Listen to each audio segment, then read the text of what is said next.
শুরু হলো আমি জানি না। আমাদের পার্শ্ববর্তী দেশ বলতে আমি যেটা বুঝি ইন্ডিয়া, কলকাতা, তাদের সাথে আমাদের সম্পর্ক থাকবো আত্মার আত্মীয় দ্বারা। আমরা তো তাদের সাথে প্রথম জয়েন্ট ভেঞ্চার করতে চাব সার্কটার মাধ্যমে, মানে যে এতগুলো কান্ট্রি সার্ক, তাদের সব জায়গার ছবি আসবে। আমরা সেটা মানছি না। কিছু লোক বিশেষ করে আমার কিন্তু বলতে ইচ্ছে করে, আমাকে জিজ্ঞেস করলে আমি বলবো, স্পষ্ট ভাষায় বলতে পারি, আমাদের এখানকার লোকেরাই বেশিরভাগ এই দুষ্টুমি করে।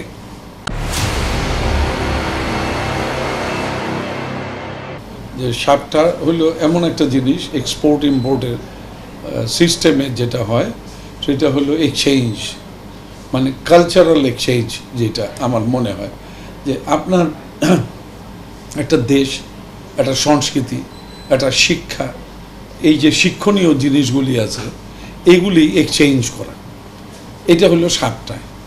সুতরাং আমি আপনার কালচারাল দিকটাকে আমি জানবো, শিখবো, যদি শেখার মতো হয়।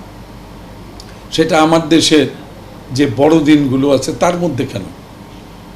আমার কথা যেটা ছিল আমার এবং আমার ফিল্ম ইন্ডাস্ট্রির এবং সবারই অলমোস্ট কথা ছিল যে আমরা সাপটাকে আমরা সুন্দরভাবে ব্যবহার করি। সেটা আমরা আমাদের ফেস্টিভ্যালে না, আমাদের ফেস্টিভ্যালে ছবিগুলো আসবে আমাদের দেশীয় চলচ্চিত্র, আর যেটা আমাদের এক প্রডিউসার বা ভিনদেশি বা পার্শ্ববর্তী দেশের যিনি থাকবেন তারও একটা আশা আকাঙ্ক্ষা থাকতে পারে যে একটা সুন্দর, যেমন ঈদে বা দুর্গা পূজায় বা কালী পূজায় বা বড়দিনে একটা ছবি, জয়েন্ট ভেঞ্চারের ছবি রিলিজ হবে। এখানে তো উভয় পক্ষেরই একটা জিনিস। এবং এই যে ফেস্টিভ্যালগুলো দুই, আমার মনে হয় এই পাশাপাশি দেশ হলে সবার জন্যই এক। কিন্তু সাপটাতে তো অনেক ধরনের শিক্ষণীয় জিনিস, সেই শিক্ষার জন্যে ফেস্টিভ্যাল না, আনন্দর জন্যে ফেস্টিভ্যাল। আর সেই কারণেই এই ধরনের মানে চিন্তা ভাবনা করা আর কি। তারপরে যে কোর্ট কেস, ভাই আমরা আইনকে শ্রদ্ধা করি। আইন যদি বলে দিত যে না এটা এইভাবে চলবে, আমরা সেটাই মানতাম। এর মধ্যে তো কোনো নেই যে মানতাম না বা মানব না, এই ধরনের কোনো প্রশ্নই ওঠে না।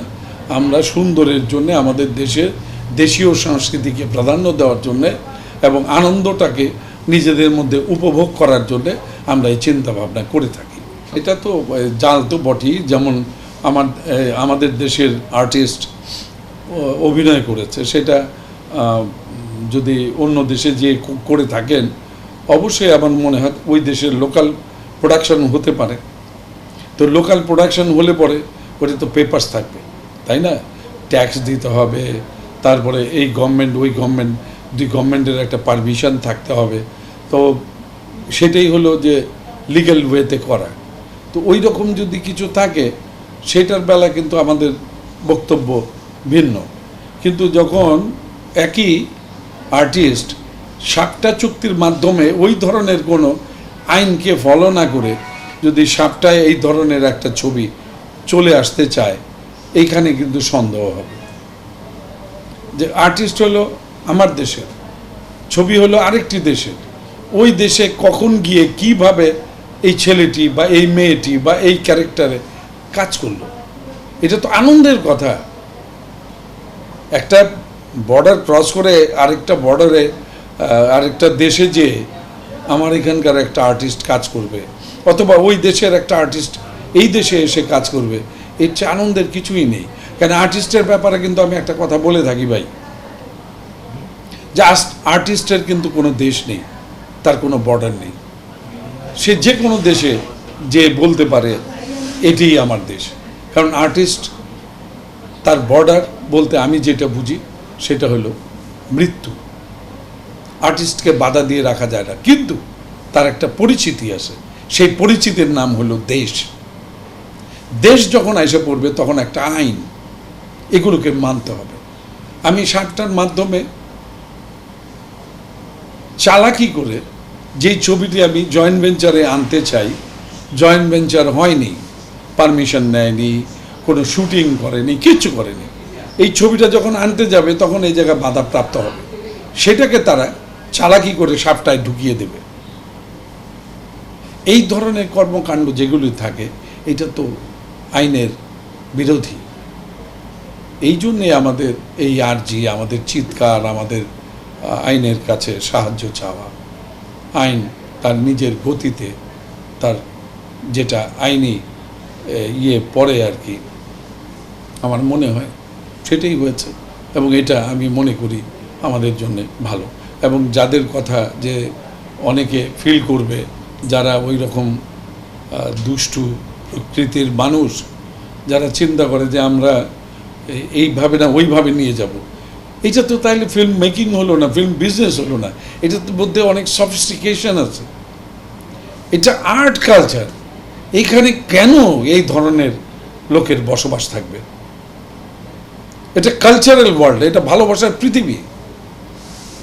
এটা আপনি হাজার হাজার কোটি টাকা কামাই করতে পারেন মানুষের হৃদয়কে জয় করে, আপনার মেধা দিয়ে, আপনার সুন্দর মনকে প্রেজেন্ট করে, জনগণকে হ্যাপি করে আপনারা পয়সাটা কামাবেন।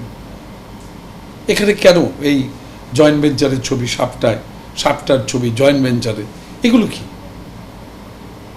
আসুক না, কত আর্টিস্ট আসবে, দরজা খোলা আমাদের জন্য, কিন্তু তার একটা পারমিশন লাগে, ওয়ার্ক পারমিট লাগে। It very simple. আমি নিজে কলকাতায় একটা ছবিতে, লোকাল ছবিতে অভিনয় করেছি।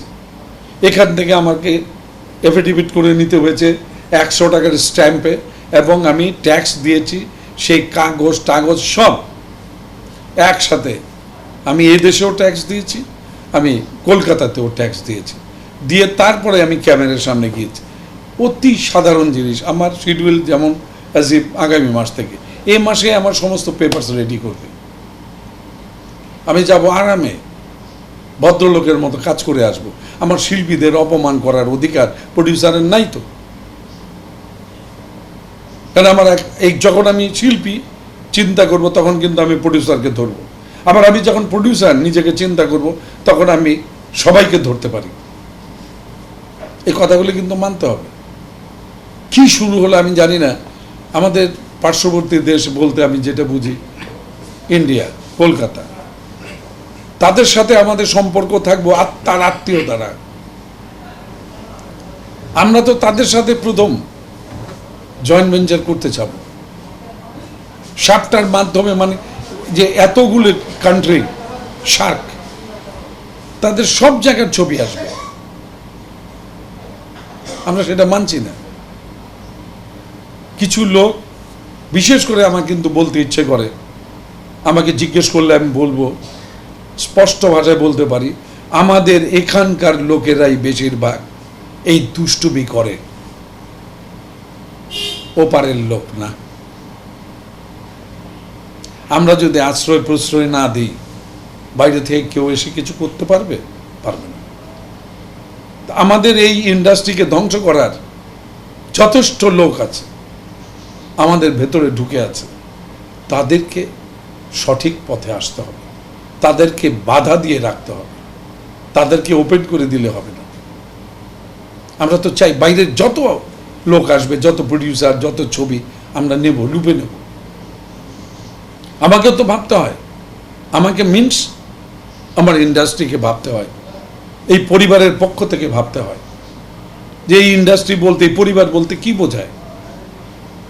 এই পরিবারের একটা বড় অংশ হলো প্রদর্শক। তাদের বাদ দিয়ে কিন্তু আমরা কথা বলি না। তাদের কেউ যদি আমাদের বাদ দিয়ে কথা বলে, তাহলে ভুল করে ফেলবে। এই ইন্ডাস্ট্রিতে তারা সহ আমরা একটা ফ্যামিলি। আমরা গোটা ইন্ডাস্ট্রিতে ইনভলভমেন্ট, এই যে প্রদর্শক সহ, পরিবেশক, প্রযোজক, আর্টিস্ট, টেকনিশিয়ান, সবাই, গোটাটাই একটা ফ্যামিলি। আমরা এই টোটাল ফ্যামিলিতে আমাদের দুঃখ থাকবে, সুখ থাকবে, আবার হাসিও থাকবে। আমরা চাই যে হাসিটাই একটু বেশি যেন থাকে। দুঃখ তো থাকবেই, দুঃখ ছাড়া তো হাসি আসবে না। তো যে ডিসিশন কোর্ট দিয়েছে সম্মান করি। কোর্ট যদি বলতো চলবে, তাও সেটা মেনে বলতাম সম্মান করি। আইনে কি বলে এটা আমি জানি না, এটা জানতাম না। কোর্ট যখন ডিসিশন দিয়েছে, অবশ্যই কোর্ট অনেক ভেবে চিন্তে তার ডিসিশন দিয়েছে, সেটাকে সম্মান জানাই।